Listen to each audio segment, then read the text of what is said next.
गौर करिए सभी लोग यहाँ पर।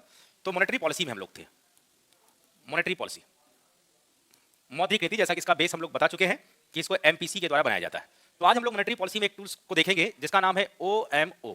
इसको बोलते हैं ओपन मार्केट ऑपरेशन, इसे बोलते हैं ओपन मार्केट ऑपरेशन, हिंदी में बोलते हैं इसे खुली बाजार की प्रक्रिया।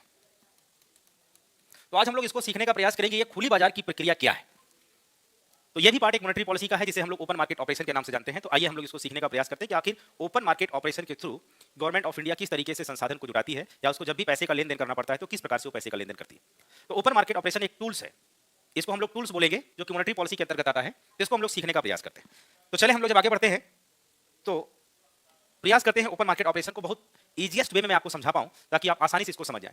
यूपीएससी के प्रीलिम्स एग्जाम्स में ये प्रश्न पूछा गया है, यहाँ से प्रश्न पूछा गया है, तो इस बात का आप लोग थोड़ा सा ध्यान रखेंगे तो मुझे लगता है कि चीजें बड़ी स्पष्ट हो जाएगी और क्लियरिटी होगा, तो आप यूपीएससी के किसी भी प्रश्न को बड़े आसानी के साथ आप कर सकते हैं। संभवतः कई बार ऐसा होता है कि हम चीजों को जब क्लियरिटी नहीं रखते हैं किसी कंसेप्ट को, तो कई बार उस पर हम थिंक करने में ज्यादा समय लगा देते हैं, और समय जब ज्यादा लगने के कारण से कई बार हम जल्दीबाजी कर बैठते हैं एग्जाम्स के अंदर में और हमारा क्वेश्चन गलत हो जाता है जो हम आंसर करते हैं। इसलिए तो हम लोग प्रयास करेंगे कि किसी चीज को जब हम समझ रहे हैं तो बड़े आसानी के साथ अगर कंसेप्ट समझे रहेंगे तो सारी यूपीएससी का हम लोग जो क्वेश्चन होगा बड़े अच्छे तरीके से इसको हम लोग डील कर सकते हैं।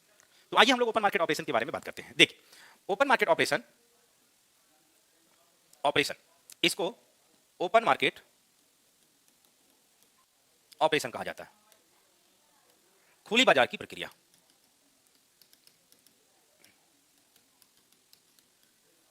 देखिए सबसे पहली बात यह ध्यान रखना है कि गवर्नमेंट ऑफ इंडिया का जो एजेंट होता है, अर्थात ये फाइनेंशियल एजेंट हम बोल सकते हैं इसको, यह होता है RBI, reserve bank of India. तो गवर्नमेंट ऑफ इंडिया का जो एजेंट होता है वो होता है आरबीआई, और गवर्नमेंट ऑफ इंडिया का एक पेपर होता है, जस्ट ये पेपर है जिसे कहा जाता है जीसेक, इसको बोलते हैं गवर्नमेंट सिक्योरिटी, जिसको कहा जाता है हिंदी में सरकारी प्रतिभूति। और गवर्नमेंट पेपर जो सरकारी प्रतिभूति होती है मुख्य रूप से हम दो पे बात करेंगे, एक होता है ट्रेजरी बिल और एक होता है गिल्ट एजेड बिल। इसे गिल्ट एजेड बिल बोलते हैं और इसको ट्रेजरी बिल बोलते हैं। यह गवर्नमेंट सिक्योरिटी कहलाती है, अर्थात सरकारी जो प्रतिभूति होती है ट्रेजरी बिल होता है और दूसरा होता है गिल्ट एजेड बिल। तो इस टूल्स का कैसे प्रयोग करता है जिसे हम लोग ओपन मार्केट ऑपरेशन के नाम से जानते हैं, खुली बाजार की प्रक्रिया के नाम से जानते हैं। तो इसी को हम लोग सीखेंगे। गिल्ट एजेड बिल जो ट्रेजरी बिल है इसका प्रयोग कैसे मार्केट में, खुले मार्केट में किया जाता है। तो आइए हम देखते हैं, अगर हम लोग गिल्ट एजेड बिल की बात करें, सॉरी ट्रेजरी बिल की अगर हम लोग बात करते हैं, ट्रेजरी बिल तो सामान्यतः देखिए यह मनी मार्केट का एक कंपोनेंट है, मनी मार्केट का एक कंपोनेंट भी इसे कहा जाता है। इसका प्रयोग मनी मार्केट में भी किया जाता है, लेन देन के लिए, पैसे के लेन देन के लिए इसका प्रयोग किया जाता है। कैसे किया जाता है, देखिए ट्रेजरी बिल क्या होता है, यह गवर्नमेंट ऑफ इंडिया का एक पेपर होता है जिसे हम लोग जीसेक कहते हैं, इसे गवर्नमेंट सिक्योरिटी बोलते हैं। और इस पर जो है कि फेस वैल्यू मेंशन होती है, और इसे आरबीआई जो है इसे जरूरत पड़ने पर सेल एंड बाई करता है। अब देखिए वो किस प्रकार से करता है, उसको खरीदता भी है और उसको बेचता भी है। सपोज दैट, मानिए आप ऐसे समझे, एग्जांपल के तौर पर मैं समझा रहा हूं, जैसे मान लो ये कोई पेपर है और हमने माना कि ये ट्रेजरी बिल है गवर्नमेंट ऑफ इंडिया का, और इस पे इसका फेस वैल्यू दिया हुआ है। फेस वैल्यू का मतलब होता है मान लो कि अंकित मूल्य दिया हुआ है, अंकित मूल्य दिया हुआ है, और हमने अंकित मूल्य मान लिया कि ये 5 लाख रुपए का है, सपोज दैट मानिए। तो आरबीआई इसे ओपन मार्केट ऑपरेशन में किस तरीके से प्रयोग करता है, सपोज दैट मानिए ये कोई बाजार है और हमने कहा कि बाजार में 1 करोड़ लिक्विडिटी फ्लो हो रही है, और जिसके कारण से बाजार में इन्फ्लेशन बना हुआ है। और आपको पता है कि जब लिक्विडिटी की मात्रा अगर अधिक होती है तो मार्केट में डिमांड ज्यादा होता है, और जब डिमांड ज्यादा होता है तो इसका प्राइस ऑफ गुड्स अधिक होता है, और ये प्राइस ऑफ गुड्स अधिक होता है तो ये कंडीशन हमारा इन्फ्लेशन का कहलाता है। तो यहां पे ध्यान देना है कि अगर मान लो कि अंकित मूल्य दिया हुआ है तो आरबीआई इसको ओपन मार्केट में कैसे बेचता है। तो आरबीआई जब इसको बेचता है ओपन मार्केट ऑपरेशन में तो कहता है कि देखो 5 लाख का ये पेपर है और इसे मैं 40% डिस्काउंट रेट पर बेचूंगा। तो अगर आरबीआई इसको 40% डिस्काउंट रेट पर बेचता है तो इसका पूरा टोटल मूल्य जो हो जाएगा वो 3 लाख रुपए में हो जाएगा। अब आप सोचिए कि अगर आरबीआई इस प्रकार से अनाउंस करता है कि 5 लाख का उसका ट्रेजरी बिल है, उसको 40% डिस्काउंट रेट पर अगर उसे बेच रहा है, डिस्काउंट रेट पर, तो इसका टोटल मूल्य कितना हो जाएगा, 3 लाख। हमने मान लिया कि 20 लोगों ने इस पेपर को खरीद लिया। तो अगर 20 लोगों ने खरीदा तो 1 लोगों ने 3 लाख में, 20 लोगों ने 60 लाख में इसको खरीद लिया। तो ये 60 लाख जो लिक्विडिटी होगा वो फ्लो होकर के किसके पास आ जाएगा, आरबीआई के पास आ जाएगा। तो यहां पर लिक्विडिटी की जो मात्रा होगी, जब कैश की मात्रा इधर फ्लो होगा तो लिक्विडिटी की मात्रा क्या हो जाएगी मार्केट में, लिक्विडिटी की मात्रा कम हो जाएगी। तो इस बात को ध्यान में रखिएगा। लेकिन ये कहता है कि मैं आपका जो इसको बेच रहा हूं ये 364 दिनों के लिए मैं बेच रहा हूं, लेकिन जब आप मुझे इसे रिटर्न करोगे मेरे पेपर को वापस, तो मैं आपको रिटर्न करूंगा 5 लाख रुपए। अब आप देखिए, इसका मतलब जब आरबीआई मार्केट से या कहीं से खरीदता है, उसको बाई करता है, तो इसके बदले इसको 5 लाख रुपया वापस करेगा। तो यहां पे आपको बातें क्या रखनी है याद, ताकि आपके एग्जाम में कोई चीजें क्लियर हो जाए। जब आरबीआई ट्रेजरी बिल को मार्केट में सेल करता है तो लिक्विडिटी मार्केट में कम हो जाती है, पहली बात। और जब आरबीआई इसे बाई करता है तो लिक्विडिटी की मात्रा मार्केट में क्या हो जाती है, बढ़ जाती है। और जो सेल किया जाता है, सेल एंड बाई जो किया जाता है, ये फॉर 364 डेज के लिए। और जो ट्रेजरी बिल होता है बच्चे, ये एज ए पेपर होता है, paper of government. I hope कि आपको इतनी बातें समझ में आ गई। और चौथी बात इस पर रखना है, it is always provide on the discount rate, और इसे हमेशा डिस्काउंट रेट पर दिया जाता है। तो ट्रेजरी बिल का ये पूरा का पूरा कंसेप्ट है, और इसको आप पढ़ लेंगे तो ट्रेजरी बिल में कहीं ना कहीं अगर क्वेश्चन यूपीएससी बनाता है तो स्टेटमेंट के थ्रू क्या हो जाएगा, ठीक हो जाएगा क्वेश्चन। आई होप कि आप लोगों को इतनी बातें समझ में आ गई होगी। तो ये रहा हमारा ट्रेजरी बिल। और दूसरी पॉइंट रहा हमारा गिल्ट एजेड बिल को जरा समझते हैं। देखिए गिल्ट एजेड बिल, एजेड जो बिल होता है ये एज लाइक ट्रेजरी बिल की तरह होता है। बस इसमें डिफरेंस क्या होता है, अंतर क्या होता है कि जिस प्रकार से ये ट्रेजरी बिल को मार्केट में आरबीआई जब इसको सेल करता है तो डिस्काउंट रेट पर देता है, लेकिन यहां पर अगर गिल्ड एजेड बिल को हम देखें तो जब इसको आरबीआई मार्केट में सेल करता है तो ये पूरा का पूरा फेस वैल्यू पे सेल करता है, इस पर कोई डिस्काउंट नहीं देता है। लेकिन जब ये बिल ग्राहक वापस देता है तो उसको फेस वैल्यू और प्लस इंटरेस्ट जोड़ करके दिया जाता है। तो कहने का मतलब गिल्ड एजेड बिल को प्रोवाइड किया जाता है इंटरेस्ट रेट पर, लेकिन वहीं पर ट्रेजरी बिल को जो प्रोवाइड किया जाता है वो डिस्काउंट रेट पर। बस अंतर यही है, बाकी सेम कंडीशन दोनों में है। जब किसी पत्र को बेच रहे हैं, आरबीआई जब बेचता है तो लिक्विडिटी की मात्रा कम होती है। जैसे ट्रेजरी बिल काम करता है वैसे गिल्ड एजेड भी काम करता है, दोनों में बेसिक अंतर होता है कि उसको डिस्काउंट रेट पर दिया जाता है और इसको जो है कि इंटरेस्ट रेट पर दिया जाता है। आई होप कि आप सभी लोगों को इतनी बातें समझ में आ गई होगी। तो ये हो गया ओपन मार्केट ऑपरेशन का कंसेप्ट। आइए हम लोग चलते हैं, अगला देखते हैं repo rate, reverse repo rate और बैंक रेट और बेस रेट एक साथ समझते हैं डायग्राम पर। तो आज हम लोग तीनों चारों कंपोनेंट को एक साथ समझते हैं कि रेपो रेट क्या होता है, दूसरा रिवर्स रेपो रेट क्या होता है, और तीसरा बैंक रेट क्या होता है, और फोर्थ बेस रेट क्या होता है। एक डायग्राम पे हम लोग इसको समझने का प्रयास करते हैं। चलें, तो यहां पे आप सभी लोग देखिए जरा, अगर सपोज दैट मानिए ये आरबीआई है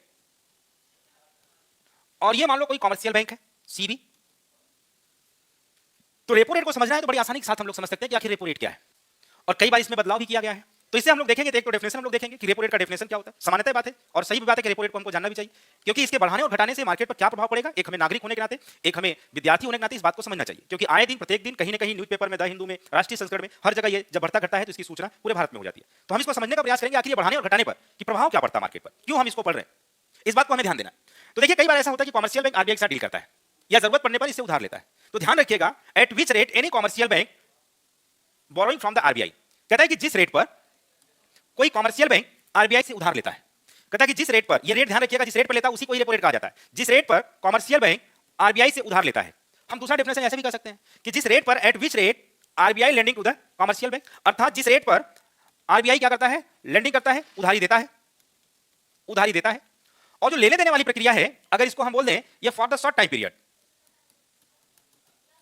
अर्थात हम ये बात कर सकते हैं कि 90 दिनों के लिए जब कॉमर्शियल बैंक को जरूरत पड़ता है पैसे के लिए, आरबीआई के पास जाता है उधार लेने के लिए, जिस रेट पर आरबीआई उसको उधार देता है और ये शॉर्ट टर्म के लिए 90 दिनों के लिए देता है, तो इसे कहा जाता है रेपो रेट। लेकिन यही बात अगर मैं बोल दूं, अगर ये लॉन्ग टाइम के लिए देता है या लॉन्ग टर्म के लिए देता है, अर्थात 1 साल से एबव, 1 ईयर से एबव, तो इसे कहा जाता है बैंक रेट। इसे क्या कहा जाता है, बैंक रेट। डेफिनेशन ध्यान रखिएगा सभी लोग। बस अंतर डेफिनेशन में क्या होता है कि अगर कॉमर्शियल बैंक को पैसे की जरूरत है, अगर आरबीआई के पास गया पैसे लेने के लिए, तो जिस रेट पर आरबीआई उसको पैसे उपलब्ध कराता है और ये शॉर्ट टर्म के लिए उपलब्ध कराता है, तो उसे हम लोग रेपो रेट बोलते हैं। लेकिन अगर यही लॉन्ग टर्म के लिए लेता है तो इसे हम लोग बैंक रेट कहते हैं। तो सामान्य से अर्थ में इसको अगर हमें समझना है, रेपो रेट क्या होता है, तो at which rate any commercial bank borrowing from the RBI, या at which rate RBI lending to the any commercial bank for the short time period is called the repo rate. तो ये repo rate हमारा हो गया। लेकिन reverse repo rate क्या होता है, जब आरबीआई, हालांकि जरूरत नहीं पड़ता, लेकिन आरबीआई अपनी पॉलिसी के तहत कुछ पैसा मार्केट से लेता है जो बैंकों से लेता है। जब आरबीआई जो है कि जिस रेट पर बैंकों से पैसा उधार लेता है, या एक्सेस मनी जो कॉमर्शियल बैंक के पास पड़ा होता है, कई बार वो ज्यादा होने के कारण से वो जानता है कि लिक्विडिटी ज्यादा मार्केट में हो जाएगा, या वो जानता है कि अगर बैंकों के पास ज्यादा पैसा है तो वो एक्सेस होने के कारण से ज्यादा लोन देगा, तो इस नाते से कई बार आरबीआई अपनी पॉलिसी को बदल देता है और बड़े दिमाग के साथ ये काम करता है कि वो बैंकों से उधार मांगना शुरू कर देता है। जैसे कैसे, अब देखो समझो, आप जरूरत नहीं है लेकिन अगर लिक्विडिटी ज्यादा है तो आरबीआई जो कि कॉमर्शियल बैंक को कहता है कि भैया एक काम करो, अगर मार्केट में आपको 6% लोन दिया जाए, इंटरेस्ट रेट मिल रहा है, तो मैं आपको 7% दूंगा। वो लालच दे देता है ताकि वो लोग पैसा अपना पूरा का पूरा किसके पास जमा कर दे, आरबीआई के पास, और आरबीआई का उद्देश्य पूरा हो जाए लिक्विडिटी को कंट्रोल करना मार्केट से। तो एट विच रेट, जिस रेट पर आरबीआई कमर्शियल बैंक से पैसा उधार लेता है या जिस रेट पर कमर्शियल बैंक आरबीआई को उधार देता है, अब इसको जरूरत पड़ गया, इसे कहा जाता है रिवर्स रेपो रेट। ये भी फॉर शॉर्ट टाइम के लिए होता है। तो reverse repo rate, repo rate का मतलब आप समझ गए, रेपो रेट में बैंक को जरूरत है, रिवर्स रेपो रेट में जरूरत नहीं है, लेकिन वो लिक्विडिटी को कंट्रोल करने के लिए, जो मनी एक्सेस मनी है कमर्शियल बैंक के पास, उसको कंट्रोल करने, नियंत्रित करने के लिए वो रिवर्स रेपो रेट का प्रयोग करता है। अभी हम लोग देखेंगे प्रभाव क्या पड़ रहा है इससे, बढ़ने और घटाने में क्या प्रभाव पड़ता है। तो रेपो रेट में बैंक कमर्शियल बैंक को जरूरत पड़ा, रिवर्स रेपो रेट में इसने अपनी पॉलिसी को चेंज करके बैंकों को, ताकि एक्सेस मनी को ये किसी तरीके से अपने पास ले ले पूरा का पूरा, ताकि लिक्विडिटी मार्केट में कम हो जाए, तो इसको बोलते हैं रिवर्स रेपो रेट। लेकिन अगर इसी बात को हम लोग बोले एट विच रेट, जिस रेट पर ये मार्केट को उधार देता है बैंक, जिस रेट पर, तो इसे कहा जाता है बेस रेट। तो बेस रेट का रिलेशन हमेशा कमर्शियल बैंक और मार्केट के बीच होता है, ध्यान से समझिएगा इस बात को। बेस रेट का रिलेशन जो होता है वो कमर्शियल बैंक और मार्केट के बीच होता है, लेकिन repo rate, reverse repo rate, bank rate, इसका रिलेशन बैंक और आरबीआई के बीच में होता है। तो जिस रेट पर कमर्शियल बैंक मार्केट को उधार देता है उसे बेस रेट कहा जाता है, और इसी बेस रेट को हम आगे बताएंगे कि 2016 में आरबीआई ने इसे समाप्त कर दिया, और समाप्त करके इसकी जगह पे लाया एमसीएलआर, जिसको कहा गया था मिनिमम कॉस्ट लेंडिंग रेट। इसे मिनिमम कॉस्ट लेंडिंग रेट कहा गया। तो ध्यान में आपको समझना है यही बात कि रेपो रेट क्या होता है, रिवर्स रेपो रेट क्या होता है, बैंक रेट क्या होता है, बेस रेट क्या होता है। अब हम लोग एक सेगमेंट पे चल रहे हैं। पहले रेपो रेट को मैं समझाने का पूरा प्रयास करूंगा कि इसके बढ़ाने पर या इसको इंक्रीमेंट करने पर और डिक्रीज करने पर क्या प्रभाव पड़ता है मार्केट के ऊपर, आखिर ऐसा क्यों। तो गौर से आप सभी लोग देखें जरा, अगर हम रेपो रेट की बात करते हैं, देखो अगर हम रेपो रेट की बात करते हैं, रेपो रेट तो अभी एट प्रेजेंट टाइम ये चल रहा है 6.50%, लेकिन अभी इससे पहले जो था 6.25% इतना था। इसका मतलब इसको इंक्रीज कर दिया गया। अभी ये रेट चल रहा है 6.50%, अभी इसको बढ़ाया गया है। अब हम लोग देखते हैं रेपो रेट का। तो हमने कहा कि मान लो सपोज दैट, मानिए ये आरबीआई है और ये कोई कमर्शियल बैंक है। हमने कहा कि जिस रेट पर ये आरबीआई से उधार लेता है और फॉर शॉर्ट टर्म के लिए, शॉर्ट टर्म के लिए इसे ही रेपो रेट कहा जाता है। तो अब आप देखिए जरा, इसको समझने का क्या मतलब। देखिए हमने कहा मान लो यहां पर आरबीआई है, गौर से समझिएगा, ये आरबीआई है और ये मान लो कोई कमर्शियल बैंक है। कमर्शियल बैंक इसके पास, आरबीआई के पास आया, कहा भैया हमको 100 रुपया आप उधार दे दो। बड़े आसानी से, बड़े बेसिक लैंग्वेज में समझाने का प्रयास कर रहा हूं। कमर्शियल बैंक ने कहा आरबीआई के पास कि हमको 100 रुपया उधार चाहिए। आरबीआई ने कहा कि देखो हम आपको जो है कि जो हमारा रेट चल रहा है वो 6.50% अभी चल रहा है। इसका मतलब अगर मैं आपको 100 रुपया दूंगा तो मैं आपसे 106.50 पैसा लूंगा आपसे। इस बात को गौर करिएगा। अब आप सोचो जरा एग्जांपल के तौर पर कुछ मिनट के लिए कि मार्केट पे क्या प्रभाव पड़ेगा। ये आरबीआई है और ये बैंक है। बैंक आरबीआई के पास गया और कहा कि 100 रुपया हमको उधार दे दो। इसने कहा अभी मैं रेट जो लूंगा 6.50% लूंगा। इसका मतलब ये बात तो कंफर्म है कि अगर बैंक इसको मार्केट में लोन देगा मार्केट में, तो स्वाभाविक बात है कि 6.5% पे इस पर नहीं देगा, इससे बढ़ा करके देगा। अब आप समझे जरा कि इतने रेट पर वो नहीं दे सकता है, क्योंकि जितने रेट पर आरबीआई से प्राप्त करेगा तो उतने रेट पे मार्केट पे देगा तो लॉस में हो जाएगा। इसका मतलब बैंक प्रॉफिट कमा ही नहीं पाएगा। तो वो करेगा क्या कि जितने परसेंट आरबीआई से जिस रेट पर ले रहा है उसको कहीं ना कहीं बढ़ा करके मार्केट देगा। तो हमने बोला 6.50 तो कहीं भी ये मार्केट को नहीं दे सकता। इसका मतलब 6.5 से एबव पैसा में देगा उधर लोगों को, अधिक में देगा। 6.50 हो सकता है 7% बढ़ा दे, हो सकता है 7.5% कर दे। लेकिन आप सोचो कि अगर मान लो कि आरबीआई और ये बैंक, इसने फिर अगली बार 100 रुपया मांगा। इसने कहा कि अब नहीं, 7% में आपको दूंगा, जो हमारा रेपो रेट है वो 7% हो गया। अब आप जरा दिमाग लगाइए। इसका मतलब बैंक अगर मार्केट में इसको देना पड़ेगा, मार्केट में अगर उधार देगा तो स्वाभाविक बात है 7% नहीं देगा, वो 7% से प्लस में देगा, क्योंकि जितना परसेंट वो पा रहा है उतना परसेंट दे नहीं सकता है। अब आप तीसरा कंडीशन बता रहा हूं कि मान लो कि आरबीआई के फिर गया बैंक पैसा लेने के दोबारा और बोला 100 रुपया हमको उधार दे दो। इसने कहा 7% नहीं, मैं 8% उधार दूंगा। तो स्वाभाविक बात है कि बैंक इसको मार्केट में अगर देगा तो 8% पे तो कभी नहीं दे सकता है, वो 8% से अबव देगा। बस आपको सीक्वेंस समझना कि हो क्या रहा है। देखिए जब रेपो रेट के रेट को कम रखा तो स्वाभाविक बात है कि इसका रेट कम ही होगा, 6 से 7% हो सकता है। लेकिन जब रेपो रेट के रेट को बढ़ाया इसको तो और महंगा हो गया। जब रेपो रेट को और बढ़ाया तो मार्केट में लोन और महंगा हो गया। यही कंडीशन तो अप्लाई हो रहा है। इसका मतलब हम ये कह सकते हैं कि जब आरबीआई, ये आरबीआई है, जब ये रेपो रेट के रेट को बढ़ाता है, रेपो रेट के रेट को बढ़ा देगा, मान लो अगर रेट को बढ़ा देगा तो बैंक जो है कि क्या करेगा, बहुत जो है कि कॉस्टली लोन हो जाएगा। लोन जो है कि बहुत कॉस्टली हो जाएगा, कॉस्टली लोन हो जाएगा, महंगा। इसको हम लोग बोलेंगे महंगा लोन। ये महंगा लोन हो जाएगा। तो स्वाभाविक बात है कि लोन लोग लेना पसंद नहीं करेंगे, लोन लेना लोग पसंद नहीं करेंगे। तो जब महंगा हो जाएगा तो महंगा लोग लोन लेना पसंद नहीं करेंगे। इसलिए मार्केट में जो प्रोडक्शन होगा वो कहीं ना कहीं होने लग जाएगा कम, क्योंकि जो प्रोड्यूसर वर्ग है वो हतोत्साहित हो जाएगा, क्योंकि उसको इतना महंगा रेट पर लोन मिल रहा है। अब आप समझिए, तो प्रोडक्शन कम हो जाएगा, तो प्रोडक्शन कम होने से जो एम्प्लॉयमेंट हो जाएगा, ये एम्प्लॉयमेंट क्या हो जाएगा, कम। इसका मतलब अनएम्प्लॉयमेंट क्या हो जाएगा, बढ़ जाएगा। तो पर कैपिटा इनकम भी इसका कम होने लग जाएगा। और इस केस में अगर देखा जाए तो हम लोग ये बात कह सकते हैं कि कंडीशन ऐसा होगा कि ऑल एक्टिविटीज मार्केट का कहीं ना कहीं कम होने लग जाएगा। तो जितने भी ऑल एक्टिविटीज मार्केट में है, एक्टिविटीज, ये क्या होने लग जाएगा, कम। इसका मतलब सामान्यतः ये हो गया कि जब रेपो रेट के रेट को कम किया, सॉरी ज्यादा किया, तो all activities of the market का क्या होने लग गया, कम होने लग गया। इसी बात को आपको समझना है। और इसका उल्टा आप कर दो, जब रेपो रेट के रेट को अगर मान लो कम कर दिया जाए तो all activities of the market का क्या हो जाएगा, बढ़ने लग जाएगा। आप देखो शानदार प्रश्न आपके सामने, मान लो पूछा question, if increase the repo rate and what is impact of market, और 4 विकल्प दे दे। Decrease the all activities in market, all activities of market, B दे दे increase the all activities in market, और सी दे दे कि बोथ। तो जैसे आप लोग यहां पे पकड़े इंक्रीज, तो जैसे वो इंक्रीज हो रहा है all activities of the market का क्या हो रहा है, डिक्रीज हो रहा है। तो दूसरा ऑप्शन क्या, पहला ऑप्शन क्या हो जाएगा, ये बिल्कुल करेक्ट हो जाएगा। तो इस प्रकार से अगर क्वेश्चन को सॉल्व करना है तो क्वेश्चन को पढ़ते ही इंक्रीज कर रहा है, डिक्रीज कर रहा है, क्या कर रहा है, तुरंत पढ़ते ही हमें आंसर क्या कर देना है, ट्रेक कर देना। आई होप कि आप लोग रेपो रेट का पूरा कंसेप्ट मुझे लगता है कि आपको समझ में आ गया होगा। तो चलिए हम लोग नेक्स्ट क्लास में मिलेंगे तो रिवर्स रेपो रेट की हम लोग बात करेंगे, इसके बाद बैंक रेट की बात करेंगे, बेस रेट की बात करेंगे। आप लोग इसको डिटेल नोट करते रहिएगा, बेसिक कंसेप्ट है बिल्कुल, और आसानी से आपको पढ़ने में किसी एनसीईआरटी बुक या किसी फ्रेंच बुक को पढ़ते हैं तो मुझे लगता है कि आसानी से आपको फिर समझ में आ जाएगा। ठीक है, तो चलिए थैंक यू सो मच, फिर हम लोग मिलेंगे। और वीडियो आप तक पहुंच पा रहा है तो आप इसको प्लीज शेयर करें और सब्सक्राइब भी करें, मैं तो यही कर सकता हूं। बाकी आप लोग थैंक यू सो मच, मिलते हैं हम लोग।